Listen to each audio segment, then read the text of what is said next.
At 58, I had settled into the comfortable rhythm of a life well planned. My days followed familiar patterns: morning tea instead of coffee, afternoon walks through the neighborhood, evening news with Robert, my husband of 32 years. I had spent decades as a high school English teacher, shaping young minds while my own seemed to grow quieter each year. Love, to me, had always been reliable. It was shared grocery lists, anniversary dinners at the same restaurant, and weekend projects around our modest colonial home. I never questioned it, never imagined I needed anything more. But life has a way of surprising you when you least expect it, when you think your story is already written. I should have seen it coming. Maybe part of me did. The afternoon was crisp and golden, one of those October days when the leaves seem to glow from within. I had just finished my weekly book club meeting at the community center downtown, and I was waiting on the front steps for Robert to collect me. He'd called 20 minutes earlier, apologizing his dental appointment was running long, and he'd be delayed another hour. I didn't mind the wait until the wind picked up, cutting through my cardigan with an unexpected chill. That's when Michael appeared in his silver sedan, pulling up to the curb with practiced ease. I recognized him immediately. He was Eleanor's husband from 2 streets over. We'd been acquaintances for nearly 15 years, sharing pleasantries at neighborhood barbecues and lending each other gardening tools. "Sarah," he called through the open window, that warm smile lighting up his face. "Need a lift?" Michael had always been thoughtful, the kind of neighbor who brought in your packages when you were away, and helped with heavy lifting without being asked. Just last month, he'd fixed our stubborn mailbox when Robert threw out his shoulder. I hesitated briefly, glancing at the darkening clouds. "Are you certain?" I asked, pulling my sweater tighter. "Absolutely," he replied, leaning across to unlatch the passenger door. "Elena's at her pottery class, and I'm just coming back from the hardware store anyway." So I climbed in. The car carried the scent of leather and pine air freshener, comforting in its masculinity. I fastened my seatbelt and adjusted my jacket, stealing a quick look at him as he merged into the afternoon traffic dot. Our conversation began safely enough. The weather, the new family that had moved into the blue house on Elm Street. But somewhere, between the traffic light and the bridge, something shifted in the atmosphere. "Do you ever wonder?" he began, then stopped, keeping his eyes fixed on the road ahead. "If we're just going through the motions?" I turned toward him, uncertain how to respond. "More often than I care to admit lately," I found myself saying. He nodded slowly, his knuckles whitening slightly on the steering wheel. "It's peculiar, isn't it? We construct these entire existences, careers, homes, partnerships, and then one morning we wake up wondering if we're still truly living." His words struck something deep inside me, thoughts I'd kept carefully buried. I gazed out at the passing houses, watching the golden light filter through the trees, my pulse quickening almost imperceptibly. "Do you and Robert ever discuss it about breaking free from routine?" he asked quietly. I managed a smile, though it felt fragile. "Robert values consistency. He finds comfort in knowing what to expect." "I thought I did too," I added softly. Michael didn't respond immediately. He simply nodded again, his hands steady on the wheel as we turned onto my street. But instead of pulling directly into my driveway, he slowed and parked beside the small playground at the end of the block. "Would you mind if we talked for just a moment?" he asked, his voice gentler now. "I'm not quite ready to go back to an empty house." I knew I should decline, should thank him politely, and walk the remaining distance home. Instead, I found myself settling back into the seat. We sat quietly for a while, autumn leaves drifting past the windshield, the distant sound of children's laughter carrying on the breeze.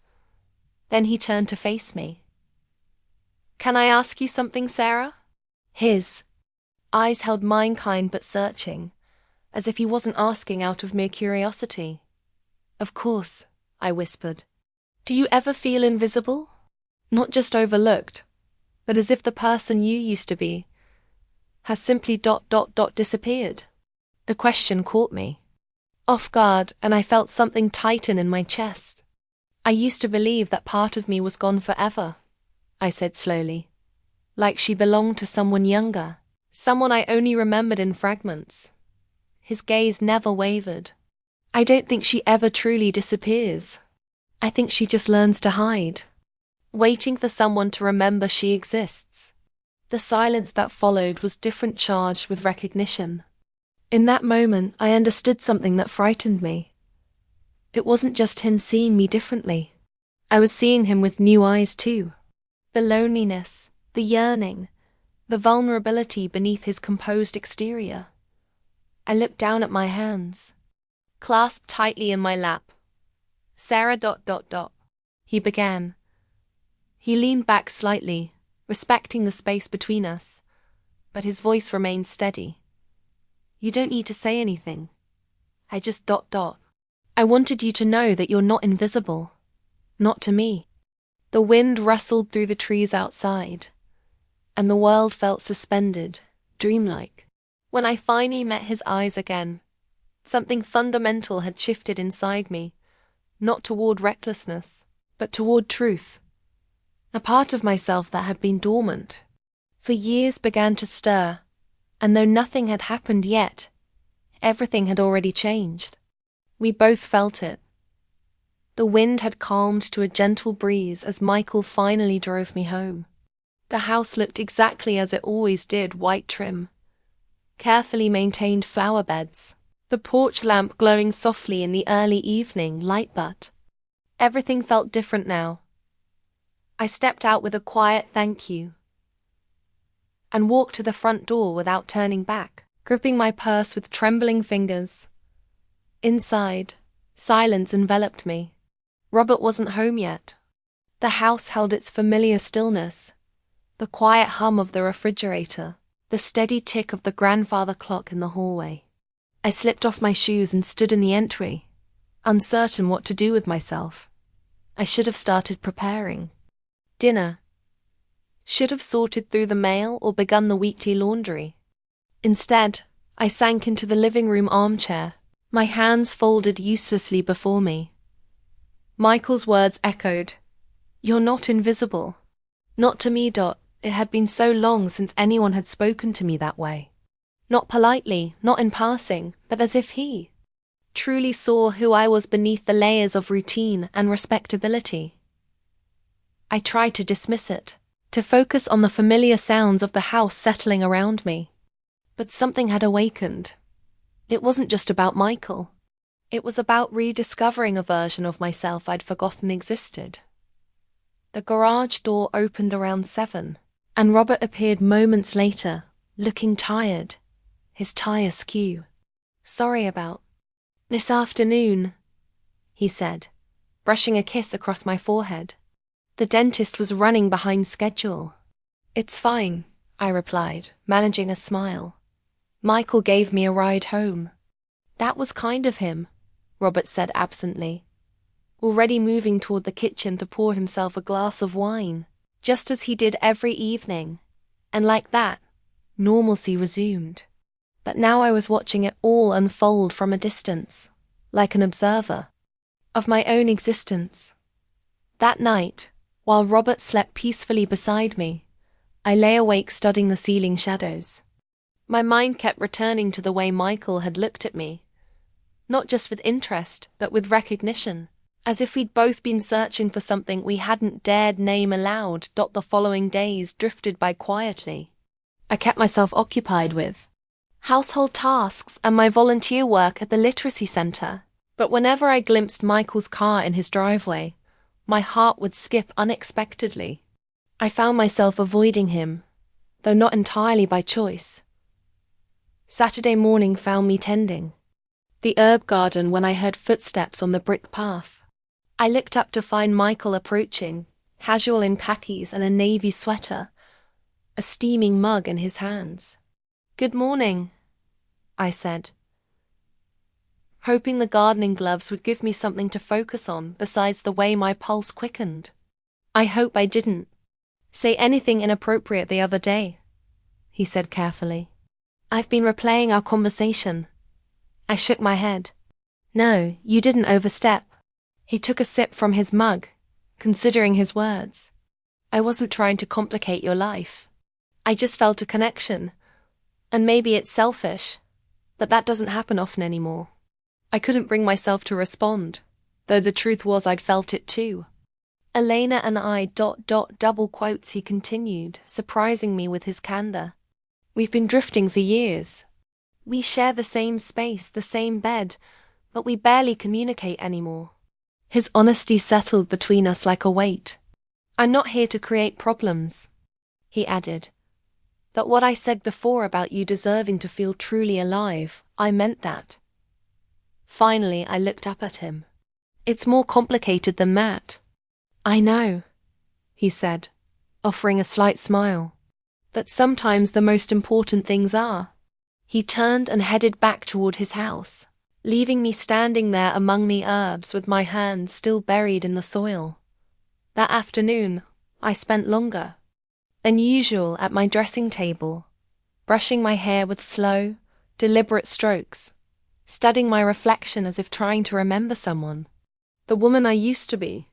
The one who once stayed up all night reading novels, who danced alone in the kitchen, who hadn't been seen in far too long. For the first time in years, I didn't feel ashamed of missing her.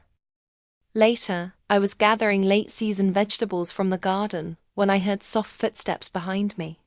I turned, expecting Robert. It was Michael. He stopped at the garden's edge, hands in his pockets, his expression cautious. "I can leave if you'd prefer." I said nothing, just watched him in the fading light, noting the gentleness in his features, the vulnerability there too. "I dreamed about you last night," he confessed quietly. "We were walking along the river, and you were wearing a yellow sundress. You were laughing at something I'd said. I woke up happier than I've been in months." My breath caught. "I know how that sounds," he continued, "but I needed to tell you." For a long moment I stood frozen, vegetables cradled in my arms, heart racing. "I should go," he said, already stepping back. "Wait," I called softly. He stopped. "You haven't done anything wrong," I whispered. "I just need time to understand what's happening to me." "Because something is happening," he said. Not really a question. He nodded slowly, as if he'd known all along. "I can wait," he said. "However long you need." Then he melted back into the evening shadows, leaving me breathless under the last light of day. The weeks that followed felt strange, simultaneously empty and intensely vivid, as if I were moving through familiar spaces with entirely new perception. Everything appeared the same, but I was transforming in ways I couldn't fully grasp. Robert remained exactly who he'd always been. Dependable, predictable, well-intentioned. But now, whenever he passed by me at the sink or asked about dinner, plans without really seeing me, something deep inside would ache. Not from anger, but from recognition. He didn't truly see me, not the woman I was becoming again. One afternoon at the supermarket, I found myself staring at pasta sauces for an unusually long time, not thinking about cooking at all. I was thinking about Michael, about how he'd looked at me, spoken to me not as someone's wife or neighbor, but as myself. I wandered the aisles distracted, forgetting half my list. At the checkout line, my phone chimed. "Michael. Driving by the park. Are you free?" I stared at the message, thumb hovering over the screen. Then, without overthinking, I typed, "Meet me there in 15 minutes. I told myself it was harmless. Just conversation. Just clarity. But when I arrived to find him waiting by his car in that same navy sweater, My heart betrayed me completely. Opened the passenger door and I slid in, avoiding his eyes momentarily. "I'm glad you came," he said. "I hadn't planned to," I admitted. "But here you are." We sat in comfortable quiet, watching a youth soccer game in the distance, children's voices, a coach's whistle, the simple sounds of real life even as my world tilted slightly off its axis. "I've been thinking about you," he finally said. "More than I probably should." I looked at him then. "Michael, this could destroy everything." "I know," he said gently. "But it might also be what saves us." I swallowed hard. "I'm not someone who betrays her marriage. I never have been." "I'm not asking you to," he replied. "I just want to know if you feel it too, this connection between us. Because I haven't felt this alive in years." Of course I felt it. That guilt pressed against my chest like a physical weight. "I don't understand what this is," I whispered. "That's okay," he said. "Can we just talk? Can we be honest? Even if it leads nowhere?" So, we talked for hours about our marriages, our disappointments, our fears. He told me about sleeping in the guest room to avoid arguments with Elena. I confessed about the loneliness that had settled into my bones. Even with Robert sitting across from me every evening, though I admitted things I'd never said aloud. How I missed being truly desired, not just needed for what I provided, but wanted for who I was. And Michael listened with complete attention, not with pity but with understanding, with presence. As darkness fell, he walked me to my car. The space between us hummed with unspoken possibilities, too delicate to name. "I'm not asking for anything," he said gently. "I just don't want to forget how this feels." He reached out then, not for a kiss or anything bold, but simply to touch my hand. His fingers brushed mine briefly, and I let them linger. It was nothing. Really. And yet, everything. When I arrived home, Robert was on the couch, channel surfing with a plate of reheated leftovers balanced on his lap. "Everything all right?" he asked, glancing up briefly. "Yes," I said, hanging my keys on their hook. "Just ran into a friend at the store." He nodded and returned to the television. Standing in the hallway, I realized something painful. My life hadn't changed, but I had. Later that night, I stood by the bedroom window in darkness, streetlights casting long shadows across the pavement. Michael's house sat just across the way, his porch light steady and warm. Though we were separated by distance, I felt connected to him like an echo in my chest. The bond between us hadn't weakened. It had only grown stronger, and I had no idea where it might lead. But I knew I could no longer pretend it didn't exist. The next week moved like a slow-building storm, nothing dramatic or obvious, but I could sense the atmosphere changing around me. I became more introspective, more careful with words, more conscious of every look, every silence, every routine gesture that had once seemed meaningless, but now carried significance. I hadn't seen Michael since that evening at the park, not face to face. Anyway, though he had sent one message, "I miss our conversation. Wanted you to know."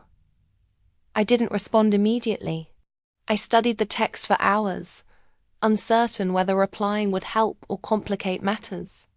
Finally, I wrote back simply, "I miss it too." It was brief, but enough to keep the thread between us intact. Then, on a peaceful Thursday morning, I stepped outside for the newspaper and noticed Michael collecting his mail. He looked up as if sensing my presence, and our eyes met across the street. He offered a small nod. I returned it, my heart racing with all the words we hadn't yet spoken.